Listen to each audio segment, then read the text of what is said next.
नमस्कार मित्रांनो, the GK zone Marathi या चॅनलमध्ये आपले स्वागत आहे. आज आपण रेल्वे भरती व वनरक्षक भरतीसाठी आवश्यक असलेली प्रश्न उत्तरे घेणार आहोत. चला तर सुरू करूया.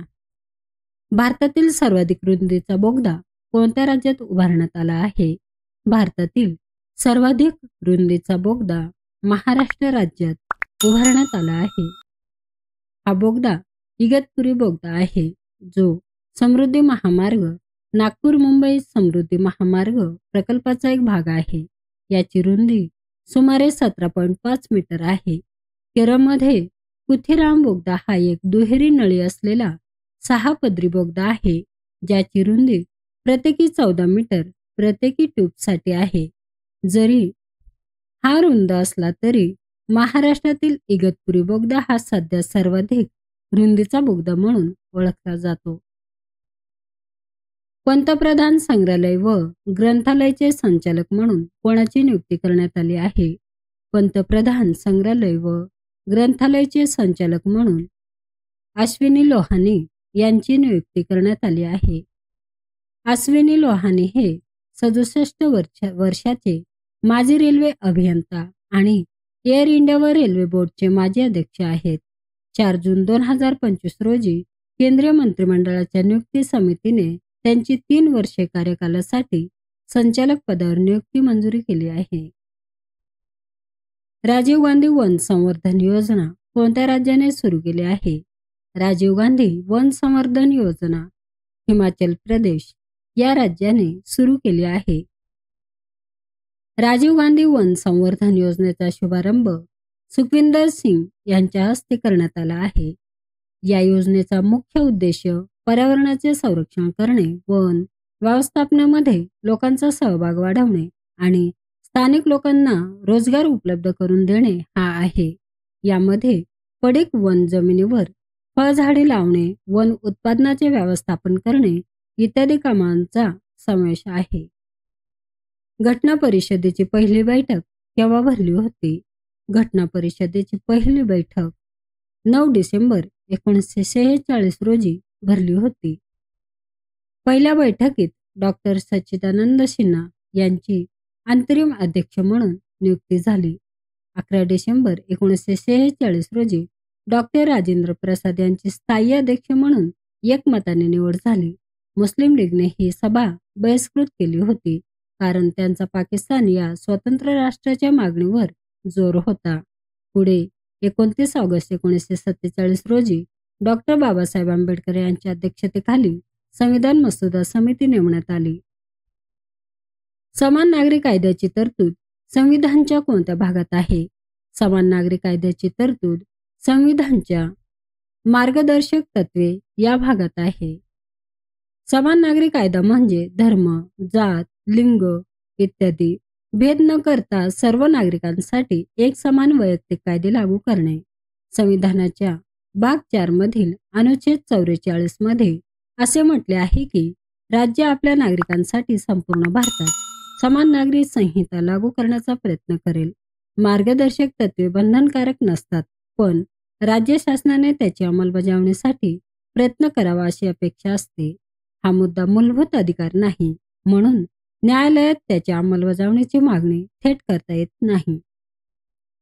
भारतात कोणत्या प्रकारातील शासन प्रणाली आहे? भारतात संसदीय प्रकारातील शासन प्रणाली आहे. या प्रणालीमध्ये कार्यकारी मंडळ कायदेमंडळाला जबाबदार असते. भारतामध्ये पंतप्रधान आणि मंत्रिमंडळ हे संसदेचे सदस्य असतात आणि त्यांना संसदेत बहुमत सिद्ध करावे लागते. भारतामध्ये संसदीय पार्लमेंटरी प्रकारची शासन प्रणाली आहे. याला वेस्टमिन्स्टर मॉडेल असेही म्हणतात, कारण ही प्रणाली ब्रिटनमधून स्वीकारण्यात आली आहे. भारतामध्ये पंतप्रधान हे सरकारचे प्रमुख असतात, तर राष्ट्रपती हे राज्याचे प्रमुख असतात. गुरु केरुचरण महापात्र ही व्यक्ती कोणत्या नृत्याशी संबंधित आहे? गुरु केरुचरण महापात्र ही व्यक्ती ओडिसी या नृत्याशी संबंधित आहे.